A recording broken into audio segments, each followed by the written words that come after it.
Bienvenidos a Odisea. En las elecciones de 2021, las primarias y las generales, se batió el récord de abstención en la historia electoral de la democracia restaurada en 1983. Hubo más abstención que en 2001, más abstención que en 2001. Las segundas elecciones en ese ranking de rechazo a participar, de reticencia de la gente ante el fenómeno político, fueron las generales del 2021. Hoy uno de los problemas que tienen los encuestadores cuando tienen que indagar a la opinión pública es que muchísima gente no contesta la pregunta, no atiende el teléfono, no quiere hablar del tema, no admite involucrarse. Es un problema para hacer la encuesta. Es un rechazo parecido que hace juego con el del comportamiento electoral. Cristina Kirchner dijo hace un par de semanas: el objetivo es entrar al balotaje. Hoy tenemos un invitado que conoce como nadie la maquinaria del peronismo y del kirchnerismo, que es Julio De Vido. Le vamos a preguntar por esta idea, porque si Cristina Kirchner está diciendo el objetivo es entrar al balotaje, está diciendo algo probablemente inconcebible, que es que el peronismo podría no entrar al balotaje, salir tercero. Y Gerardo Morales dijo ayer, está registrado en los diarios de hoy: Juntos por el Cambio viene cayendo en picada. Es decir, frente a una corriente de rechazo, que es la que se manifestó en los niveles de abstención de hace 2 años, y se manifiesta en esa reticencia, en esa retracción del público ante los encuestadores, las dos fuerzas políticas más importantes de la Argentina están enredadas en sus propias polémicas y probablemente en la exhibición de esas polémicas incentiven, refuercen la tendencia al desapego, a quitarle el cuerpo a la política que se manifiesta en esos niveles de abstención. O alimentan el discurso antipolítico de candidatos como Javier Milei. Es natural que la política entre en conflicto, que la política sea conflictiva cuando se están decidiendo candidaturas. No es natural, es saludable. Pero claro, es natural y es saludable si esos conflictos pueden ser traducidos en términos de intereses generales, de valores, de objetivos a los que pueden ser convocados los ciudadanos detrás de esas peleas. El problema es cuando entre esas peleas y la sociedad a la que la política pretende representar existe una ruptura, existe un blindex que impide la conexión. Y la democracia, con sus rituales, entre los cuales está como uno fundamental la vida de los partidos, las internas partidarias, empieza a debilitarse.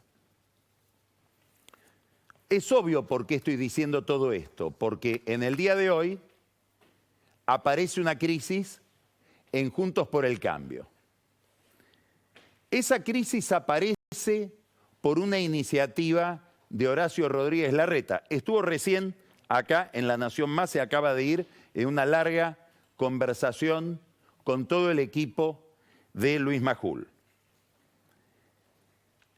¿Qué es lo que hay detrás del pensamiento de Larreta? La idea de una nueva transversalidad. La idea de armar una nueva configuración, un nuevo sujeto político que es distinto del Juntos por el Cambio o del Cambiemos que conocimos hasta ahora. Y para eso él pretende incorporar a un sector del peronismo que está encarnado en la figura de Juan Schiaretti, pero que tiene además a otras figuras, entre los cuales están Diego Bosio, Florencio Randazzo. Se separa de ese grupo explícitamente Juan Manuel Urtubey. Para entender esta idea se podría recurrir a cosas que ha venido diciendo Larreta en los últimos años, o si uno quisiera ponerlo en otra perspectiva, desde una visión independiente, se podría releer un texto publicado por Juan Carlos Torre en La Nación en el mes de febrero, el 5 de febrero. Se llama Meditaciones en las Vísperas y habla justamente de esta idea de armar una nueva transversalidad que termine la era de la polarización que dominó la Argentina durante muchos años. Probablemente va a ser interesante hablarlo con debido esto a partir del conflicto con el campo, año 2008.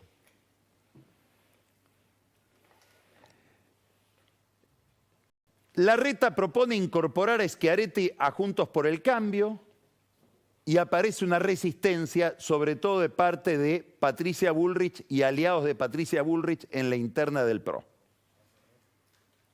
Bullrich se niega. Macri, que es un aliado de Bullrich, también se niega. Otros protagonistas de la vida interna de Juntos por el Cambio, como por ejemplo Ricardo López Murphy, también se niega. En cambio, Elisa Carrió y la conducción del radicalismo, que a su vez es candidato a presidente, encarnada por Gerardo Morales, adhieren a la posición de Larreta. Pareciera que a esta altura Juntos por el Cambio estuviera mal diseñado, como que hay una línea divisoria en la interna de Juntos por el Cambio que no refleja la realidad política. Pareciera que hay más afinidades en este y en otros temas entre Larreta, los radicales y Carrió, que entre Larreta y sus compañeros de partido en el PRO. Y que esto expresa un conflicto conceptual respecto de cómo debe hacerse o cómo deben hacerse reformas en las que están todos de acuerdo. Y básicamente ese conflicto conceptual tiene que ver con un problema que atravesó a todo el gobierno de Macri. Si uno mira todo el gobierno, los 4 años de Mauricio Macri, hay una discusión política no saldada. ¿Qué hacemos con el peronismo no kirchnerista? Esa discusión reaparece ahora con esta propuesta de Larreta. Los argumentos son de todo tipo. Aquí hay que recordar algo básico de la política. La política responde al contexto. Los políticos responden al contexto. Coherencia intertemporal casi no hay que pedirles. Entonces le dicen a Larreta, ¿cómo traes a Schiaretti si Schiaretti votó en contra de la Ciudad de Buenos Aires y de la coparticipación que te sacaba el gobierno? Y Larreta dice, lo acaba de decir, bueno, eso fue antes. Yo ahora estoy pensando en este contexto y en otras circunstancias. Le contestan desde el lado de Larreta a Macri. Vos fuiste amigo de Schiaretti. Es más, empiezan a exhumar anécdotas bastante desconocidas, como que hubo una reunión en el año 2019 donde aparentemente Macri le habría ofrecido a Juan Schiaretti ser su candidato a vice, antes de ofrecérselo a Miguel Pichetto. Esa reunión se habría realizado en la casa de un empresario amigo de Macri. Cambió el contexto, cambió la lógica del poder, no hay que pedir razones sobre lo que pasó en el pasado. Lo explicó el otro día Cristina Kirchner, dice, los agravios, por decirlo de otra manera, las posiciones en política vencen a los 6 meses.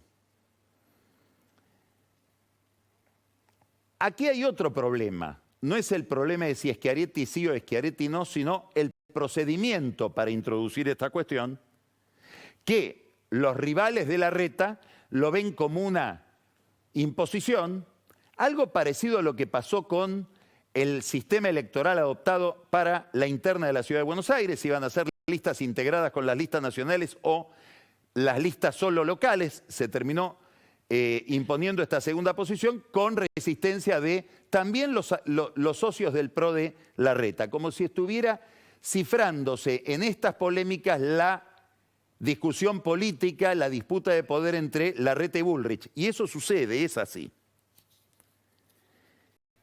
Ahora, esto plantea la incorporación de Schiaretti dos problemas. El primero, ¿será verdad lo que piensa Bullrich? ¿Será verdad que a ella no le sirve que entre Schiaretti a Juntos por el Cambio? ¿O Larreta se equivoca respecto de sus propios intereses? ¿Qué quiero decir? Si Schiaretti entrara en Juntos por el Cambio como candidato a presidente, ¿a quién le quita votos? ¿Le quita votos a Bullrich o le quita votos a esa amplia franja que pretende conquistar Larreta de peronistas desencantados que ahora tendrían a un peronista más nítido que lo que puede ser Larreta como candidato del PRO? ¿Entiende bien Larreta sus propios intereses? Es un signo de interrogación. El segundo problema, que es el que desata buena parte de la agresividad que tiene toda esta cuestión, es qué hacer con Córdoba. Porque Córdoba tiene elecciones inmediatamente después que se inscriban las listas el 25 de junio, tiene elecciones de gobernador, Juntos por el Cambio lleva a Luis Juez como candidato y toda la prédica de Juez es obviamente contra los años de gobierno de Schiaretti. Y ahora desde el Partido Nacional, desde Juntos por el Cambio, le dicen a los cordobeses, a quienes Juez trata de conquistar hablando mal de Schiaretti, para nosotros Schiaretti es una figura aceptable. ¿Cómo le explican a Juez esto? Bueno, no hay forma de explicárselo. Por eso hoy estalló una reunión de Juntos por el Cambio, que se realizó a primera hora de la tarde. Fue una reunión frustrada. Es importante todo el ritual que viene ahora. ¿Por qué? Porque para incorporar a un nuevo partido, según la reglamentación que se dieron los mismos dirigentes de Juntos por el Cambio, tiene que haber unanimidad. Y tiene que haber, por lo tanto, unanimidad dentro del PRO. Hoy hubo una reunión donde aparecieron Ricardo López Murphy y apareció también Alberto Asef, que presiden dos partidos que, dicen los que armaron la reunión, no son fundadores del PRO. Pero estaba Miguel Pichetto, que tampoco es, fundadores de Juntos por el Cambio. Tampoco Pichetto es fundador de Juntos por el Cambio. Y apareció también Juez, que obviamente se agarró el auto en Córdoba y se vino enfurecido a decir: a mí me están traicionando. Gerardo Morales, presidente del radicalismo, les pidió que se fueran porque eran ajenos. Y dijo después públicamente: a mí nadie me hace un piquete. Está refiriéndose a la animadversión de Bullrich por los piquetes. Y dijo algo más. La que mandó gente a presionarnos es Bullrich. Ya que hablamos de coherencia, hace un año Morales decía que quería formar una fórmula con Bullrich.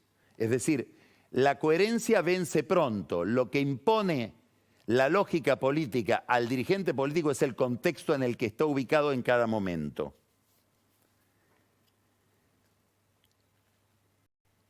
¿Qué intereses hay en esta jugada? Ya hablamos de la idea de Larreta, de decir, bueno, yo quiero estar en el centro, hacer una jugada importante, y para eso, algo que a lo mejor tenía pensado para más adelante, lo hago ahora, sin consultar a nadie, para desequilibrar una interna que está muy pareja electoralmente entre él y Bullrich. Yo quería, y decía, y vengo diciendo, que quería un acuerdo con un sector del peronismo en el cual está Schiaretti, en el cual puede estar Bosio, en el cual puede estar Randazzo. Lo hago ahora, lo adelanto, aún pagando un costo, que es el costo de esta polémica.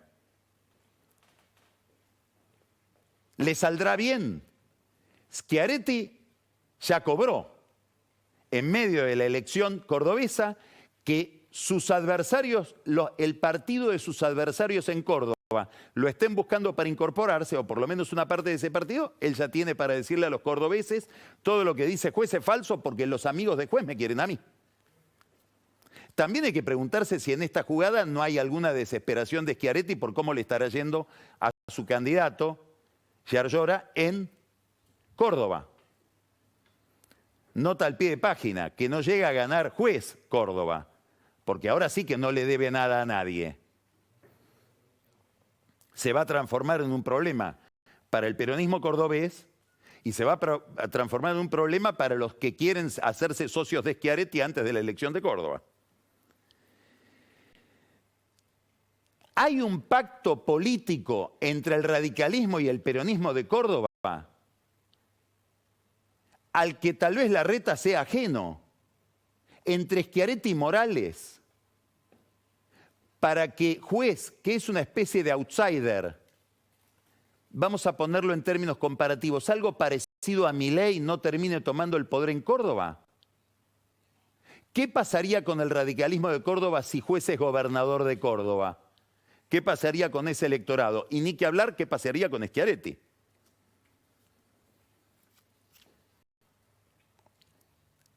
Vuelvo a la pregunta anterior.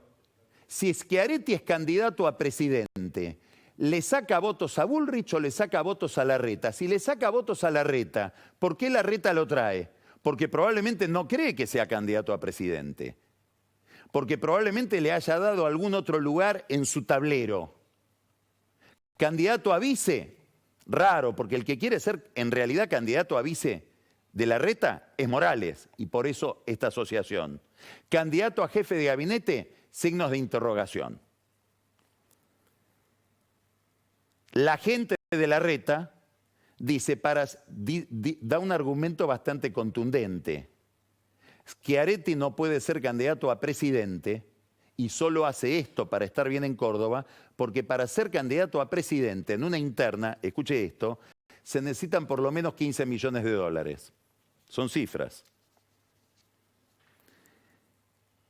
El gran problema es si se pueden conectar estas discusiones, estas peleas entre políticos, en un momento en que la política parece no tener tanto encanto, con los intereses de gente que en las encuestas cualitativas, cuando le dicen ustedes cómo están, empiezan a llorar porque las prestaciones del Estado, porque las prestaciones de los gobiernos, porque las prestaciones de la política son calamitosas. Es decir, se corre el riesgo de que el comensal del restaurante acceda a la cocina, que es lo que estamos viendo, y en la cocina no haya toda la prolijidad que uno espera. Ese es el riesgo de este tipo de discusiones cuando no logran atarse a valores. Cuando uno ve que primero se toma la decisión y después se inventan los argumentos, que es algo muy frecuente hoy en la escena política. ¿Por qué es importante?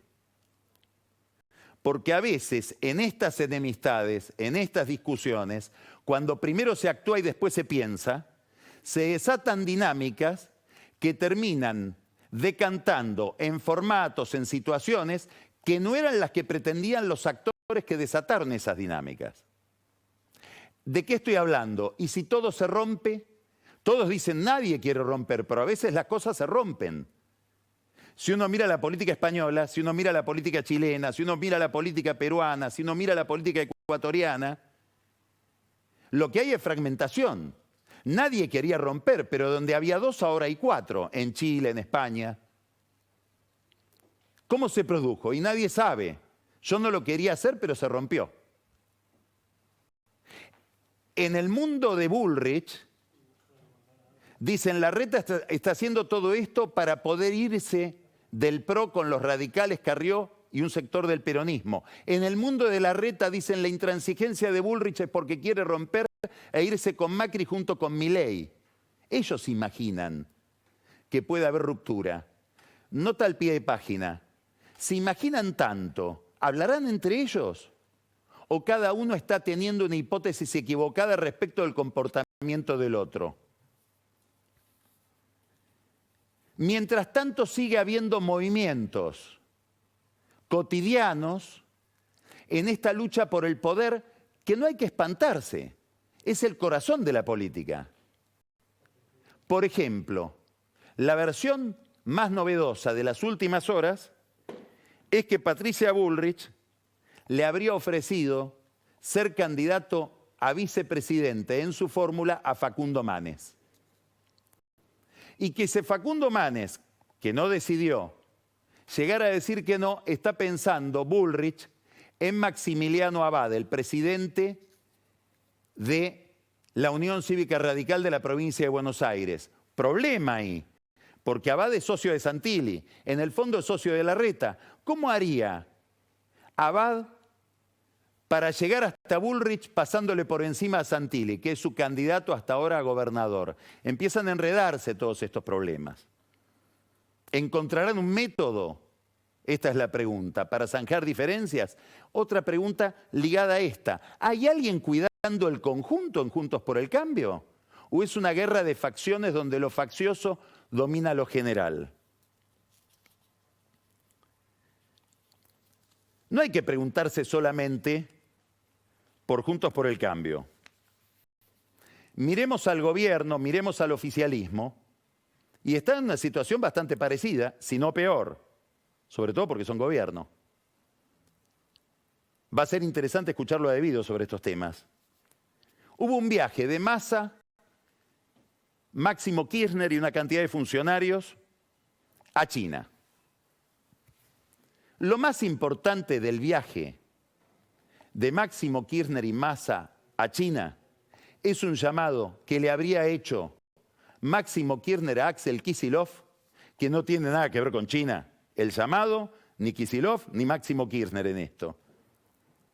Para reprenderlo o para reprocharle que en una entrevista haya dicho que la fórmula de la provincia de Buenos Aires ya está definida. Y esa fórmula es Kicillof-Magario, es decir, repiten la fórmula de hace 4 años. ¿Qué le molestó a Máximo Kirchner razonablemente? Y le debe haber molestado también a su madre, a Cristina, que con esa definición que dio periodísticamente Axel Kicillof, despejó una incógnita importante, que es que él no va a ser candidato a presidente. Y daría la impresión de que Cristina Kirchner y Máximo Kirchner no tienen todavía resuelto si va a ser o no candidato a presidente, o por lo menos no tienen resuelto si quieren decir que no va a ser candidato a presidente. Se nota que la voz de Máximo Kirchner tiene gravitación en Kicillof porque al otro día Kicillof salió a aclarar que nada está definido. Alguien le explicará a Magario. ¿Cuál es el centro del problema para Cristina Kirchner, que es la que tiene que definir o la que pretende definir este esquema de candidaturas, esta oferta electoral? Cristina Kirchner parte de una premisa de la que hablamos al comienzo. Vamos probablemente, lo más probable es que como frente de todos vayamos a una derrota. Por lo tanto, lo que tengo que priorizar es a dónde voy a pasar los próximos 4 años, que ella supone razonablemente que van a ser de ajuste. ¿Desde dónde voy, desde qué plataforma voy a enfrentar ese ajuste? La provincia de Buenos Aires. Por lo tanto, tengo que elegir al candidato a presidente, no que gane la nación, que gane la provincia de Buenos Aires como candidato a presidente. Tengo que preguntarme cuál es el candidato a presidente de los que yo dispongo más aceptable para los bonaerenses. Por eso no está descartada todavía la candidatura de Kicillof. A pesar de que Guado de Pedro, mientras Máximo Kirchner y Massa estaban en China, lanzó, como hemos visto todos, un enorme esfuerzo para ganar protagonismo, para adquirir más consistencia, más densidad. Un candidato que en las encuestas del gobierno mide 8%. Que cuando uno dice Guado, el de Cristina, mide 16%. Contra una Cristina que ella sola mide 24%. Guado de Pedro ya convocó. Hay una nota muy buena de Maya Jasterblanqui en La Nación, donde cuenta el equipo que está armando de Pedro de campaña, como si la suya ya fuera la candidatura que va a bendecir Cristina, y además contrató algunas empresas expertas en comunicación, en publicidad, etcétera, con mucha tecnología, que han trabajado tradicionalmente con el kirchnerismo para poner en circulación, en rodaje, su candidatura, de tal manera que Cristina, el 24 de junio, o unos días antes, cuando haya que inscribir las candidaturas, lo pueda tener en cuenta. Entre esos movimientos, habría habido un movimiento muy interesante, que para los que entienden bien el tema no es del todo sorprendente, y tiene que ver de nuevo con Manes, a quien Patricia Bullrich le habría ofrecido la candidatura a vice. Y es que a través de un intermediario, Guado de Pedro también le habría ofrecido a Manes la candidatura a vice, lo cual indica que está pensando también él en otro formato. Y es verosímil, ¿por qué? Porque tienen una vieja relación personal de Pedro y Manes. Aparentemente Manes está siendo requerido. Todo esto lo mira o lo miraba hasta anoche Massa desde China, donde se comportó como una especie de presidente. Tiene mucho que agradecerle a Alberto Fernández a Massa, porque en su hiperactivismo, en su negación de las enormes dificultades con las que le toca operar, en su negación de que está al borde del abismo a punto de caerse todo el tiempo, le pone un tono al gobierno que disimula la depresión que es el gobierno, el vacío de poder que hay en la presidencia, y hasta genera una expectativa que hace que uno dude, pero entonces no están tan mal. Claro, después uno empieza a mirar los números y se da cuenta que están muy mal. En esta tarea de fingir éxito, Massa también hace creer que Cristina le debe las últimas decisiones judiciales que la han beneficiado en la denominada causa de la ruta del dinero K. La más importante es la decisión del fiscal Guillermo Marijuán de pedir su sobreseimiento, como además otros querellantes como la UIF o la AFIP no denunciaron o no siguieron con la querella, el juez Casanelo tuvo que decir, bueno, si todos me dicen que es inocente o que no hay que, voy a sobreseerla yo también, que esta es la novedad de las últimas horas. Ahora, los que conocen bien Comodoro Pi dicen, no, que no se atribuya a Massa este, comillas, mérito. Cristina sabe que no se lo debe a Massa. ¿Y a quién se lo deberá? Esa teoría de los que conocen bien la trama interna de tribunales dicen hay que mirar a Carlos Beraldi, el abogado de Cristina. ¿Por qué? Porque Beraldi fue uno de los que introdujo hace muchísimos años a Marijuán en el mundo de los tribunales como colaborador y después como fiscal. Bueno, puede ser, eso genera corrientes de afecto, de simpatía, un vínculo. Pero dicen, no, Beraldi en otra calidad, no de antiguo padrino de Marijuán, en la calidad de abogado de Cristóbal López, en la causa de Oil Combustibles, donde el fiscal es Marijuán y la abogada es Herminia de Cubría. Y parece que ahí Marijuán trabó una relación muy amigable con Cristóbal López, que estaría detrás de estas decisiones que el fiscal toma a favor de Cristina, muy similares a las que tomó a favor de Cristóbal López en esa investigación, donde Marijuán se convirtió o empezó a aparecer como una especie de verdugo implacable del macrismo, del mismo modo que cuando andaba con las excavadoras por la Patagonia era un verdugo implacable del kirchnerismo. Acá hay otro problema. A los fiscales y a los jueces sí hay que pedirle cierta coherencia. Pero ellos también parecen comportarse como políticos, cambia el contexto y cambia la idea. Cristina Kirchner está esperando los resultados de Tucumán. Creen que Tucumán va a haber una elección extraordinaria faltan pocos días, son 2 domingos, y que a partir de ese triunfo ella va a tener un clima más favorable para anunciar su oferta. Las elecciones en Tucumán son el domingo que viene. Ahora bien, en Tucumán hay un problema que está afectando la elección, y es el cambio de fechas. La elección iba a ser en mayo y ahora se corrió a junio por decisión de la justicia y tuvo que renunciar a la candidatura a vicegobernador Juan Mansur por una decisión de la Corte Suprema. ¿Por qué el cambio de fechas es tan importante? Escuche. Porque Jaldo y Mansur, esto cuentan en Tucumán, ya habían repartido toda la plata que había para la elección. Escuché una risa. Y ahora los punteros y la gran maquinaria que tiene el peronismo en Tucumán, que tiene que trabajar por sus candidaturas, le dicen, escúchame, Jaldo, gobernador, Mansur, ya nos gastamos la plata. No fuimos tan previsores. Es un bien perecedero. Ahora queremos de nuevo.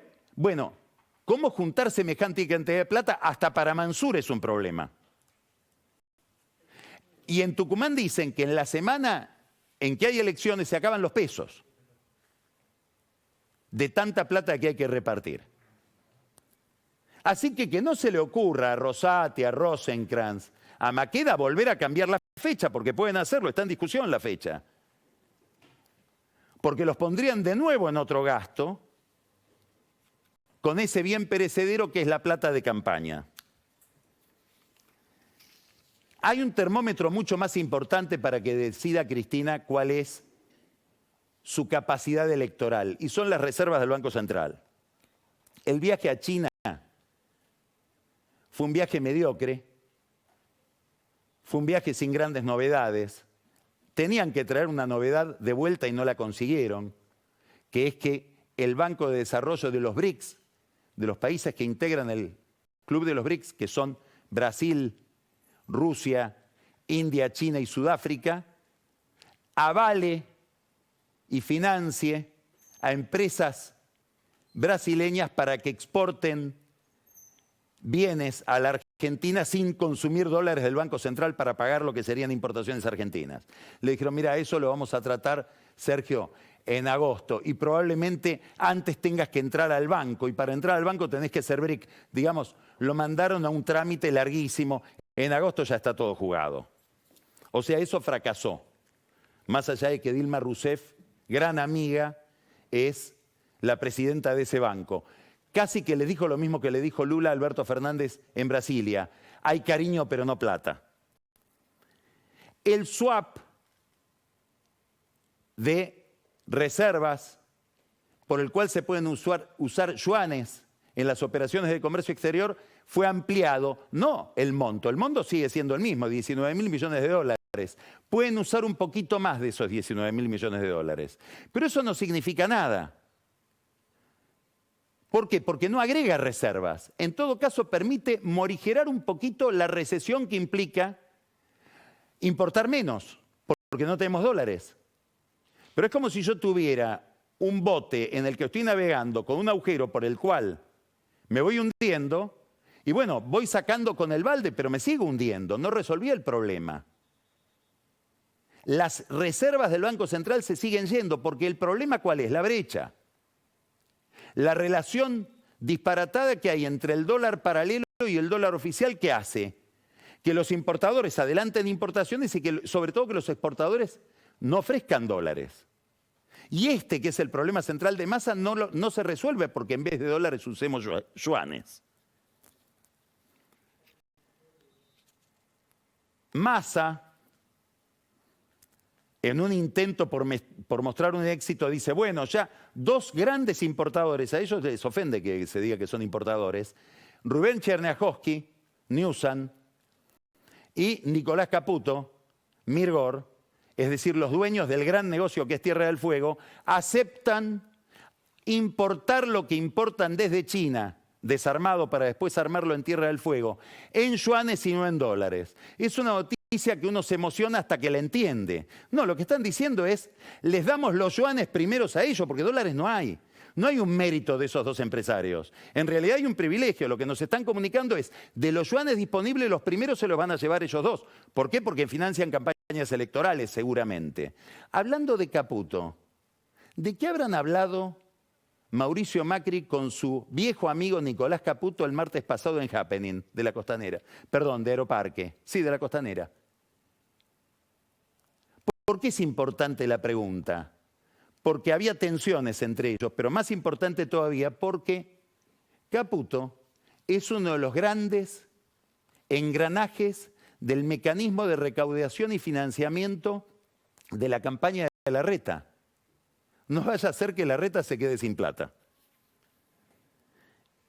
El problema entonces es que este programa económico ajusta por recesión, porque importar es cada vez más difícil y sin importaciones no hay bienes de capital y no hay insumos. Y tienen que ir administrando los dólares o los yuanes como un suero para favorecer esas importaciones y que las fábricas no terminen quebrando o cerrando. Ya que es tan difícil importar, empiezan las cosas raras. Dicen que hay un hotel chiquito en Puerto Madero, donde aparentemente desde la Secretaría de Comercio alguien le dice al que necesite importar, anda a tal habitación, pedí la llave de la habitación, nosotros no vamos a estar, y en la habitación deja la plata y después te vas. Que no haya contacto físico, asepsia total. ¿Cuál será el hotel? Pronto lo sabremos. Así como aprietan a los importadores, se aprieta también a las provincias. Mire este cuadro. Cómo las empresas que tienen que pagar deuda en dólares afuera le dicen, ahora usas tus dólares. Buenos Aires, Córdoba, etc. Ahora hay provincias que tienen dólares depositados que los pueden usar para pagar el 60% de la deuda que va venciendo y hay algunas que no. Y entre las que no, hay una muy importante. La más importante es Córdoba. Córdoba tiene vencimientos por 147 millones de dólares, perdón, depósitos por esto es un cuadro de Fernando Marul, depósitos de 147 millones de dólares, tiene que pagar 155, que es el 60% de lo que le vence, y se queda con 9 millones de dólares abajo. ¿Tendrá algo que ver esto con el acercamiento de Schiaretti a la oposición? ¿Alguien estará conectando en el gobierno esto con la situación electoral de Córdoba y con la situación general del peronismo? Después se lo vamos a preguntar a Devido a ver qué impresión tiene el que conoce bien ese mundo. Massa sigue estando con el mismo problema, con viaje a China o sin viaje a China, que son los vencimientos con el fondo, que los vamos a ver ahora. Bueno, acá está. Tiene desembolsos en junio del 23, ahora por 3.993 millones de dólares. Esto también es una organización de los datos de Marul. Por capital 2.681 tiene que pagar. 2.628, perdón. 2.681. Quiere decir que le desembolsa 3.993 y paga 2.681 y le quedan 1.312. Ahora, en julio no le entra nada y tiene que pagar 2.628. Ya está 2.628 abajo en julio. Por lo tanto, le quedan de lo que viene teniendo 420. Todavía está en una cuenta positiva. 420 millones de dólares. En agosto no entra nada, no vence, pero tiene 766 millones de dólares por intereses que pagar. Ya está, tenía 420, le restamos esos 160. Acá está, en agosto, 346 millones de dólares abajo. Y así sigue la cuenta, hasta que en noviembre está 1.240 millones de dólares abajo en la relación con el Fondo Monetario. Bueno, le van a adelantar todos los desembolsos para que esta cuenta no muestre rojos en medio del proceso electoral?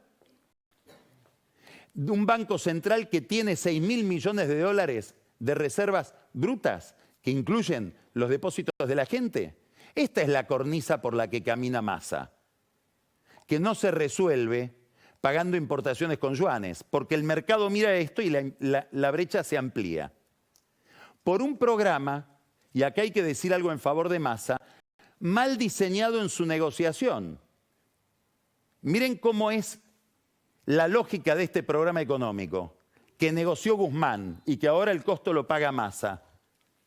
Entre marzo del 2023 y febrero de este año, los desembolsos eran 17.500 millones de dólares, estos son cálculos hechos por Alfonso Prat-Gay, y los pagos 14.007.